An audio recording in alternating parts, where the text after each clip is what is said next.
Hello, my name is Egemen Erçimen, and this is my presentation of the topology optimization of a launch lag. Here's my outline. I will start by doing an introduction, then move on to my motive, project flowchart, methods, results, and discussion.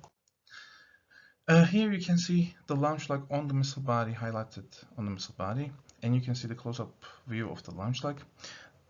This part holds the weight of the missile inside the canister, which can be seen here. And even though it's a small part when compared to the rest of the missile, because it is made of steel, when compared to the rest of the missile is usually made using aluminum, it is quite heavy, which is it's about 1.5 kilograms. So the topology optimization of this part, or just the weight reduction of this part, is quite important for the range and the destructive power of the missile. So I guess that was also my motive, kind of. Here you can see the topology optimization of a landing gear as an example of a weight reduction in aerospace. And when in general in aerospace, obviously weight reduction is really important, as the less weight you have on an aircraft or a helicopter, the more range you can get and the more fuel you can pack into the vehicle so that it will travel further. But in the case of the missile, you can also use that missing weight as destructive power, right? By increasing the explosive inside the missile. So it's, I guess, twice as important if you look at it that way. Here you can see the steps of topology optimization, and in this case of the launch lag, it is also quite important to use an approach such as topology optimization for designing this part, because it is quite difficult to realize the final design of a part just by experience, as in this part it needs to hold the entire weight of the missile, and there's also some moments acting on it, so it is difficult to just come up with a design without having any guidance. Right? So moving on to the flowchart, I basically did 4 main designs that I will be comparing at the end of the presentation.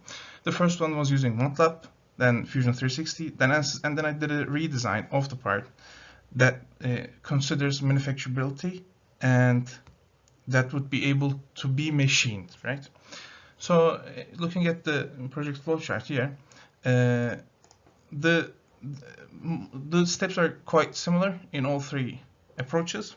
The main difference is that in MATLAB there's an additional step which I had to use Bezier surfaces to create the model in the final version. So moving on to the design space and boundary conditions for MATLAB. Here you can see that I've selected a 60 by 120 and by 40 design space. This is basically half of the launch lag, so there would be another 40 number of 40 meshes underneath this, but instead of doing that, I just used half of the launch lag to make it so the code would run smoother and faster, I guess. And where did I get these numbers? I guess you could say that this is the distance between the missile and the canister, which is a fixed number, you can't change that. And this right here is the length of the rack divided by 2. So obviously the rack is about 46 millimeters, I think, in length. We will see that in the next design space for Fusion. And so as the boundary conditions, I used a load at the base of the launch lag, which would be the interface of it with the missile. So that's where the weight of the missile comes in. And as a fixed point or a fixed plane, I used its interface with the rack, which is highlighted here in red. So using these boundary conditions and the parameters that you see on the screen, I've come up with a couple of different designs, but at the end I chose this final design using these parameters because it wasn't as intricate as these two designs, and this design would be easier to model using Bezier surfaces, right? So moving on to the Bezier surfaces here. In this model, I used 86 surfaces, which were like duplicates or symmetrical versions of about 10 original Bezier surfaces. And there is G1 continuity between these blue and cyan surfaces here and these red and green surfaces here. The rest of the surfaces are all C1 continuity, and here you can see the rack interface on this view of also, and the back side of the model is where it would be mounted on the missile. Right? So moving on to Fusion 360, I used a similar design space to MATLAB. However, I didn't cut the launch leg in half. Instead, I modeled the whole launch leg. Also, as boundary conditions, I also put in a moment load, because, as I've said earlier, there is moment acting on this launch leg, which cannot be inputted into MATLAB. However, it is present, it is real, and so I guess that is a disadvantage of MATLAB, that you can't input moment loads. Since the launch leg is not aligned with the center of mass of the missile, there's moment acting on it, and so modeling it is a better approach, in my opinion. So here you can see the design results using Fusion 360. In the left view, you can see the initial parameters where I didn't use a moment load, and once I added the moment load, the entire geometry changed significantly, and you can see the volume fraction and the mesh sizes. I obviously used many more iterations. However, these were the most profound ones, the ones that show the difference between the final and the initial parameters. And here you can see the STL file view of the part. Moving on to ANSYS, the result is quite similar to Fusion 360, as both of these programs are quite similar in their working principles, right? And I've used similar boundary conditions on each of them. And I didn't talk about it in the previous one, but I also reduced the fixed area on the rack interface in the previous one and also in this one.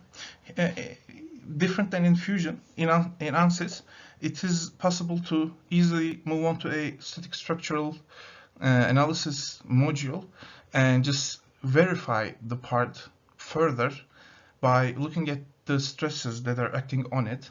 And if you look at the initial part here, the maximum stress is about 60, and in the final design, the maximum stress is about 250 megapascals.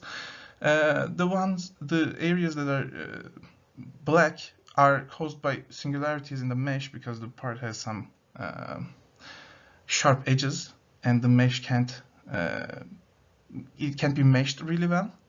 But even if it was the case that the maximum stress was 800, the material that is used to manufacture this is 17.4 pH steel, which has about 1,000 megapascals worth of strength. So even then it would be fine, but in reality it's more likely that the maximum stress is about 250 megapascals, which would give us a safety factor of 4, basically. So moving on to the final redesign of the part, here you can see that I've basically used the previous 3 designs as sort of a guide to design this part. I also added some bolt interfaces, right, so that it would be able to bolt it onto the missile, which I guess could also be done for the other parts. This part here is suitable for machining, which is a big advantage, because it is difficult to manufacture steel parts using additive manufacturing. And even if you could, it is quite expensive, and you have to really make sure that you're getting what it's worth, right? So if you don't need to, if you don't have to have it manufactured using additive techniques, it's better to have a machinable part. The original weight of this part is 45% of the original weight, which is not an improvement over some of the other designs. However, as I said, this has other advantages. So comparing the four designs, as I've said, in MATLAB, you can't enter moment loads. So in my opinion, that makes it the least viable design, because I mean, in reality, there is moment acting on this part, and you have to be able to simulate this and analyze it in that way so that you get a clearer final design. B and C, which are Fusion 360 analysis, are quite similar, as I've talked earlier, and I've also talked about the redesign. In my opinion, it is the best course of action, and in real life, it would probably be used instead of the other topology optimization results. The machinable result would probably be used. And moving on to the future studies, static structural and model analysis on each part can be made to further verify their design. Some prototype manufacturing and strength test can be done, and some other material options can be explored. Maybe there's a composite material that is better suitable than the steel. Thank you for listening. Here are my references, and thank you.